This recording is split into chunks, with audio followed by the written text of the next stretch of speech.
మీరు ఎప్పుడైనా ట్రాఫిక్లో గమనించారా? ఏవైనా చిన్న చిన్న ప్రమాదాలు లేదా చిన్న చిన్న యాక్సిడెంట్లు జరిగినప్పుడు ఎవరి వైపు తప్పు ఎక్కువగా ఉంటుందో వాళ్ళు వచ్చి ఎక్కువ గోల్ చేస్తుంటారు. వాడు చాలా ధైర్యంగా మాట్లాడుతుంటాడు, కేకలేస్తుంటాడు. వాడు కాన్ఫిడెన్స్ లెవెల్స్ వేరే లెవెల్లో ఉంటాయి. ఎలా ఉంటాయి అంటే అసలు వాడి వైపు ఏ తప్పు లేదు, యువతలోడిదే తప్పు అన్నట్టుగా మాట్లాడతాడు వాడు అక్కడ.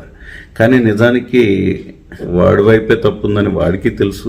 వాడు లోపల చాలా భయపడుతుంటాడు ఆ తప్పు ఒప్పుకుంటే ఏం జరిగిద్దో అని. అందుకని దానికి అగెనిస్ట్గా వాడు బాడీ బ్రెయిన్ రియాక్ట్ అయ్యి చాలా ధైర్యంగా అక్కడి నుంచి తప్పించుకొని వెళ్ళడానికి ఒక ధైర్యం ప్రదర్శిస్తుంటాడు. ఇలాంటి ధైర్యాలు బయట సొసైటీలో కూడా వేరే వేరే సందర్భాల్లో కనపడుతుంటాయి. ఆ ధైర్యం ఎలాంటి ధైర్యం అంటే, మేడి పండు చూడు మేలిమై ఉండు, పొట్ట విప్పి చూడు పొరుగులుండు, పిరికివాని మదిన బింకమీలాగురా విశ్వదాభిరామ వినురభయం.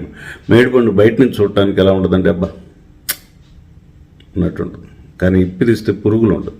అలాగే ఇలాంటి ధైర్యాలు ఏంటంటే లోపల వాడు భయపడుతుంటాడు. యాక్చువల్గా ఎంత భయం వేస్తుందో అంత ధైర్యంగా కనపడతాడు, అంత ధైర్యంగా ఆ సిచ్యువేషన్ ఎదుర్కొని అక్కడి నుంచి బయటపడాలని చూస్తాడు. ఏమంటారు మీరు? ఇలాంటి ఇన్సిడెంట్ ఆల్మోస్ట్ 2 వీలర్ 4 వీలర్ ఉన్న ప్రతి ఒక్కరికి జరిగింది. మీకు జరిగి ఉంటే కామెంట్ చేయండి జరిగిందని.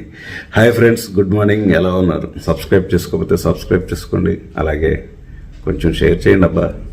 Thanks for watching.